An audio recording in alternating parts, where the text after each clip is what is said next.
Anne of Cleves, a true beauty who became Queen of England from 1540 after marrying the notorious King Henry VIII. She was considered the luckiest of Henry's 6 wives, as she did not meet a horrible end like most of his other wives, and her marriage to the tyrant only lasted about 6 months. Hello everyone, welcome to Top 10 History, your hub for historical lists and amazing history facts. Today we're going to go over the top 10 amazing facts about Anne of Cleves. Make sure to watch until number 1 because it's one of the most amazing facts about the Queen of England that will surely surprise you. Before we begin, if you're new to the channel, make sure you subscribe to the channel with notifications on because we release a new historical top 10 list every single day. Also, make sure to smash that like button. Alright, let's get right into the video. She was German born. There isn't much known about Anne of Cleves' early life, but according to primary sources, she received a humble education for the time. She learned to read, speak, and write in German, and she was taught all the skills that women were allowed to learn at the time, such as cooking, sewing, and how to take care of a family. You know, the usual. In addition to learning German, she is believed to also have learned a little bit of French, since her family had strong ties to the Burgundian court. In addition, she may have also known a little bit of Latin, as that was the language that was printed on books that were used in masses. Her entire family has been devout Catholics their entire lives, despite King Henry VIII being very much against the Catholic Church with his Protestant Reformation. She would later convert to Protestantism. She was a political bargaining tool. In the 1530s, Europe had been dividing into two main groups of Christianity, Protestantism and Catholicism, and tensions were growing with Henry VIII turning away from the Catholic Church and having a grudge against the Pope. So for political reasons, the Protestant Anne of Cleves was married to Henry VIII in order to create an alliance that was purely Protestant. Even before her marriage to Henry VIII, she was also used as a political bargaining tool. Being the daughter of the Duke of Duchess of Jülichburg, she was expected to be married off to someone of nobility anyway. And because tensions were so high in Europe, these marriages and alliances were extremely important. She was almost actually married to someone else before Henry. She was betrothed to the son of the Duke of Lorraine, but the arrangement was ended due to religious differences. Nonetheless, she ended up being sold off to the notorious King of England. Her looks are what made her famous.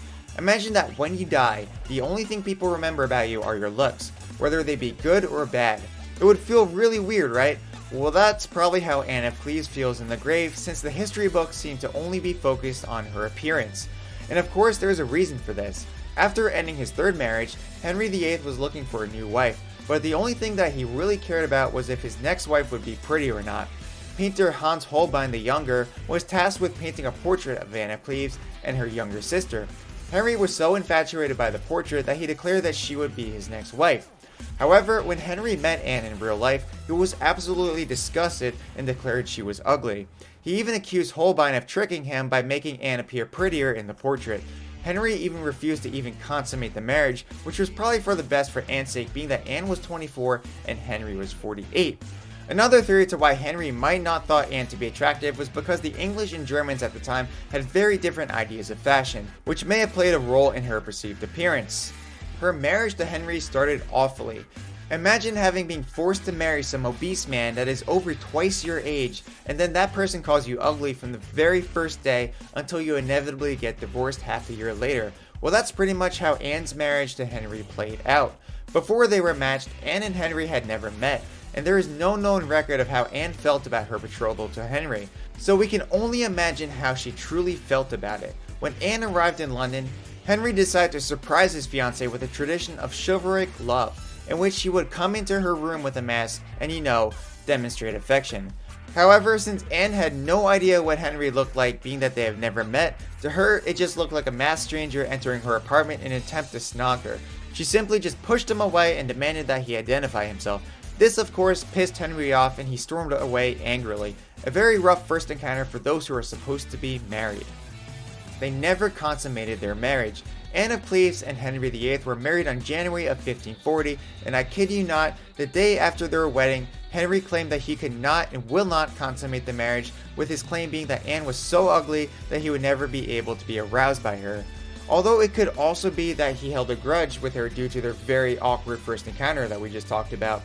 There aren't any sources that tell us how Anne felt about all of this, although you can only imagine how it must feel to have the monarch of a major European power declaring to the rest of the world that you are ugly.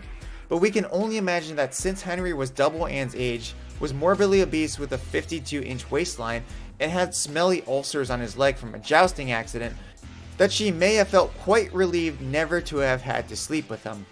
Number 5. Their marriage only lasted 6 months. Being that he was extremely dissatisfied with his marriage, Henry wanted an end to it and asked Anne to simply pack her things and leave. In July of 1540, she consented to annulling the marriage and she was on her way. Again, there are no known sources that talk about how Anne felt about her divorce. Henry, however, was furious. He blamed Cromwell for bringing him an ugly bride and declared that he had deceived him. He went as far as to accuse Cromwell of treason, leading to his imprisonment and execution. Just remember, if you're going to set up a friend with a new potential lover, make sure that he or she doesn't have the power to have you imprisoned or executed. Just saying. Henry treated her well after the divorce. You would think that after such an ugly and dumpster fire of a marriage, and the way that Henry treated Anne during it, that the two would part ways and never want to see each other again, right? Well, it didn't exactly work that way. Henry was actually very grateful that Anne agreed to the annulment of the marriage and that she supposedly took it well. As a result, she gained the title the King's Beloved Sister, which sister might be a weird thing to call your ex-wife. Anyway, she was given higher precedence over all women in the land, only second to Henry's family. She was also awarded the Richmond Palace, Hever Castle, and was granted a very generous pension. She was liked by others in court and was often invited to feasts and balls. As a symbol of friendship, she even danced with Henry's fifth wife, Catherine Howard, after their marriage. Not the end you would expect for such a disastrous marriage. Number 3. Anne's father wanted her to remarry Henry. Being named the King's Beloved Sister, it might seem that things actually worked out quite well for Anne in the end. And being that she owned several properties, palaces, castles, and became one of the wealthiest women in the country, it would probably be unlikely that she even needed a husband at all. Well, here's the thing. In case you didn't already know, Henry's marriage with his fifth wife went sour quite fast. After discovering that Catherine Howard wasn't being faithful, she was quickly executed for treason. Now that Henry needed another wife, Anne's family saw this as an opportunity to restore their alliance. However, Henry was not interested in remarrying Anne, and being that Anne was doing quite well in her post-married life, she probably wasn't interested either, especially with how Henry treated her while they were married. Can't say that I blame her. She converted back to Catholicism following Henry's death.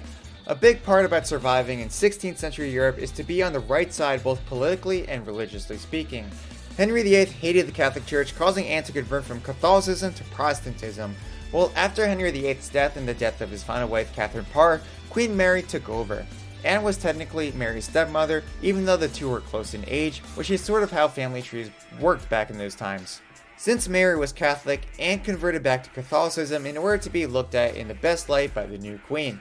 The two got along very well at first, and Anne made sure to congratulate Mary during her coronation. However, the relationship didn't last. Following the Wyatt Rebellion in 1554, Mary accused Anne of aiding the rebellion with her Protestant connections. It was at this point that Anne stopped being invited to court. She died peacefully. After leaving her homeland in Germany, she never returned despite the ending of her marriage to Henry and would live the rest of her life in England. Unlike some of Henry's other wives, she died a very peaceful death in 1557. She left all of her wealth and possessions to her family and her servants. Despite her differences with Queen Mary, the Queen had her buried in Westminster Abbey with a full royal, pompous ceremony in honor of Anne. Despite not getting along in the end, the two were still close and were very fond of each other. It's glad to know that at least one of Henry's queens was able to die in peace. Did these facts shock you? Make sure that you subscribe and turn on notifications so you never miss out on more amazing historical facts and much more. If you like this video, check out this next video on the 10 amazing facts about John Brown. Alright, have a great rest of your day, and I'll see you in the next video.